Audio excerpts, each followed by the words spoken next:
That, in fact, is Doug Thompson from Chessington, motor engineer, former autograss driver. So that's the order. As they start from the screen, Doug Thompson making a good start. Barry Rapley, Frank Hartley, the ex-hot rodder, going through very well from the second row of the grid to challenge as they go down into Chessons, but it's Rochester's Barry Rapley who's powering his way around the outside as Doug spins it. Dougie Thompson spins it on the apex of Chessons, rejoins down in fourth position just ahead of Jim Paris. But that's let Barry Rapley out into a fairly convincing lead from Frank Hartley. Then comes Doug Thompson rejoining now in third position. That's new boy Steve Lead.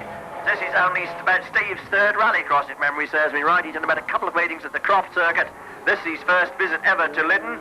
771 there in fourth position, but up front it's Barry Rapley leading. Barry Rapley leading, and not surprisingly, the Escort trailing the field because these conditions not conducive to the front engine rear wheel drive cars, although I do believe that Jim Paris has got more than lack of traction. He's got lack of forward motion altogether now up the hill, and that looks like engine problems to me. Get a dangerously close visit to the Mabs Bank area. Is he going to keep going? He flicks across to the inside of the circuit. He's still got power on, but Frank Hartley comes through to take the lead as Barry rejoins his second place, and Doug Thompson comes up to challenge for that second place. It's the snowdrift, snow still falling from the back end of Barry Rapley's car as he continues in second place. Doug Thompson very close, and look at new boy Steve Lee. Steve Lee in there with them in his first ever visit to Lytton, and Steve going very, very well in fourth position as Doug Thompson, the Chessington man, comes through into second place to take second from Barry Rapley, but Barry looks that. Barry's coming back. Barry Rapley back into second place, and now setting in pursuit once again of Frank Hartley. Frank, whose fortunes have taken a bit of an upturn here at Lytton these past two meetings. Started rallycrossing here this winter, former hot rodder, had 14 years in hot rods before deciding to switch to rallycross, and had so many problems in his early part of his career he almost packed it in, but as luck has changed and things looking much better for him now, but not in fact for Doug Thompson, because his car has now also expired halfway up Hairy Hill, so we're just down now to the three remaining cars. And it remains to be seen if Barry Rapley can close now on Frank Hartley. Definitely looking the quicker car on the circuit at the moment, but still holding second place as he goes down into Chessons. Steve Lee continuing to learn the Lytton circuit. And told me this morning, well, if I want to fit the rallycross meetings in and learn this game, I've got to be prepared to travel. And indeed, he has travelled over 300 miles to be with us here this afternoon. And he's rewarded with third place, which at the moment won't come under contention because there's nobody else left. But he doesn't understeer into the banking there on Chessons, and Barry Rapley had a bit of a moment there as well. But from yet another incident, he's once again closed on Frank Hartley as they go up the Hairy Hill section into the North Bend hairpin for capabilities, I think, of winning this one. The more experienced of the two drivers as far as rallycross is concerned, but perhaps not as far as motorsport itself is concerned. Frank with, as I said, 14 years of hot rod experience, always with minis. Found the mini is now becoming very, very uncompetitive in hot rodding, so decided to switch to rallycross, where conditions like this are giving it a new lease of life, but not good enough to hold off Barry Rapley. And as Frank wallows around on the snow with what would appear to be rather handling problems, I wonder if he's got a tyre going down there or something, but certainly the handling seems to have deteriorated rapidly on Hartley's car, but Barry Rapley, although in the lead, decides that he wants to have another little attack on the outside of the Chessons banking, but gets away with it once again, and after a somewhat eventful race, Barry Rapley, number 57 from Rochester, comes through to take victory from 302 Sidcup's Frank Hartley, with the lad from the north of England, Steve Lee, in troubles, and this time he has hit the bank fair and square on the apex of Chessons. 7. So race number 4 with John Waghorn's Beaver, which made the super final at North Weald. On the inside with him, Des Howe, Vic Moyse, and Dave Ward, Michael.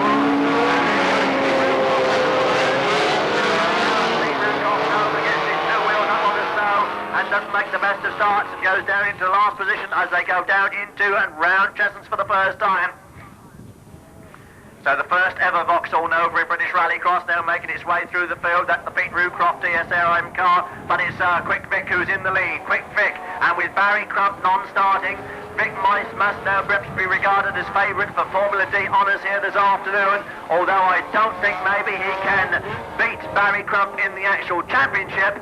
He he can, of course, tie with him on points, but I think if he does win today, he will tie on points with Barry Crump, but it looks as though Barry may take it, having taken more victories in the class during the course of the 6 rounds. But we shall have to wait till the officials sort that one out at the end. We don't know that Vic's going to win it at the moment, but if he keeps up this kind of performance, he may well be on his way to doing so, because it's the Sidcup builder. Quick Vic then coming through in car number 366, leading John Waghorn's speed. Then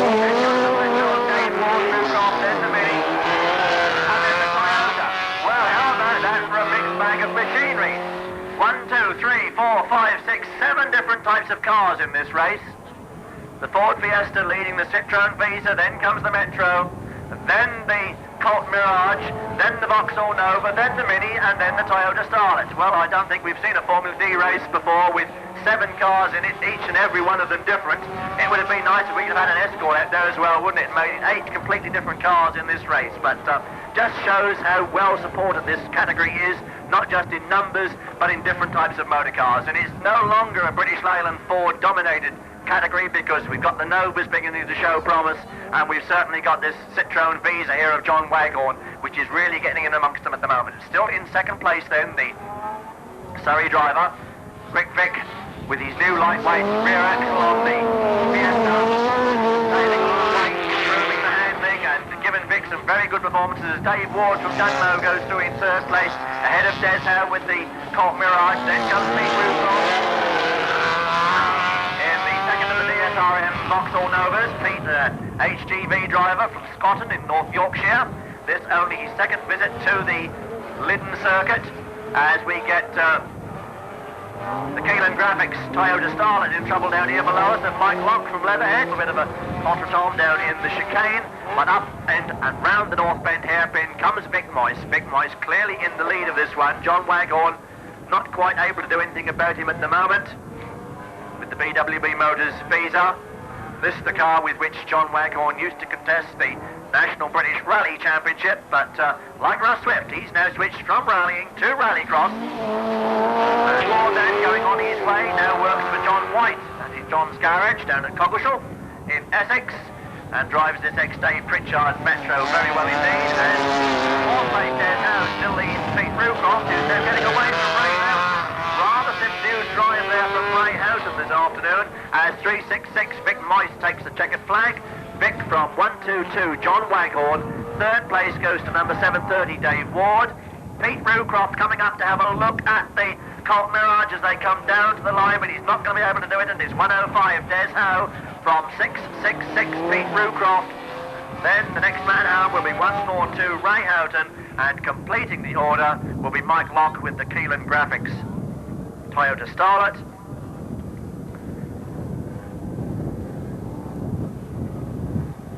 And that is car number 273. So we can see that Barry Crump leads the Class D category quite comfortably. In Formula C, it's Mark Rennison who leads. And Mark Rennison, though, on 16 points in the Formula C category. Barry Wilmot's on 12, but if he drops his lowest score, which is what he will have to do, he only has 11, because his lowest score is 1, which he scored in round number 4. And we've also got Paul Bullivant there on 10 points. So it's really fairly open still in the Formula C category. I must give you some more times. Number 57, Barry Rapley, 3 minutes 53.9.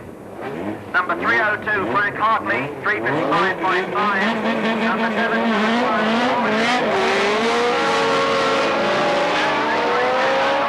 with Ivan Mokes making a very good start. Ivan Mokes going down into Chestnut to head the Bulldog Petroleum Fiesta of Paul Bullivant. Then comes Big Barry Wilmot, who's had the fuel injection system rebuilt on the ex-Trevor Reeves Fiesta in the hope that they're going to get that car to run properly, but it doesn't look too good at the moment for Big Barry. He's down in third place, being challenged there by Len Payne. As the pack hits the Dover Spoke for the first time, it's Paul Bullivant rushing in front with car number 118 from Ivan Mokes. Then comes Paul.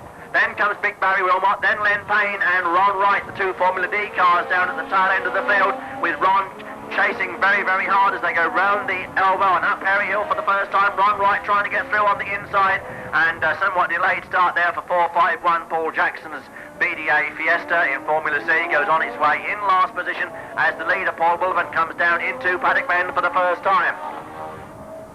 Paul Bullivant through from Ivan Mokes. The rally master power escort of Ivan Barry Wilmot still ejected.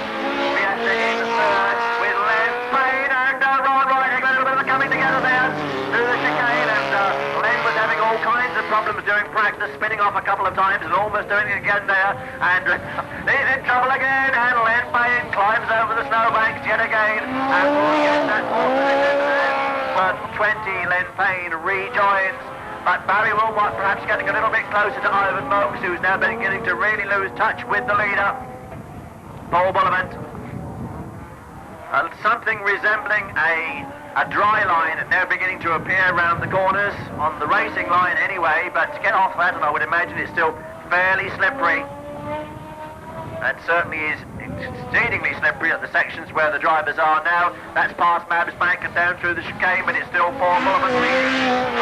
And then a bit of a gap, we get Dartford, Ron Wright coming through in car number 67.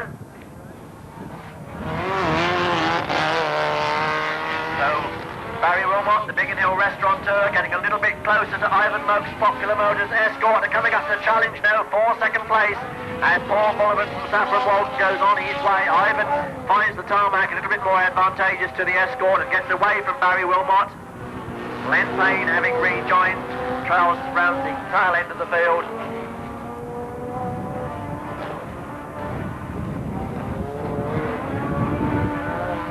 Into and round Chessons. Paul knows that the conditions today suit the Fiesta more than the Mark Renderson Escort, and he must feel that he's in with a chance maybe.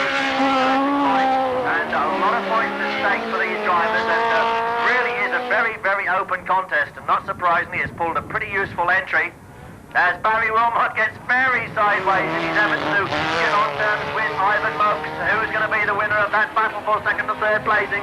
Well, we just have to wait and see as the leader, 118, Paul Bullivant, comes through. So, as they come down to the flag, big Barry Wilmot gets his nose in front, and Barry Wilmot from Biggin Hill takes it from Ivan Mokes.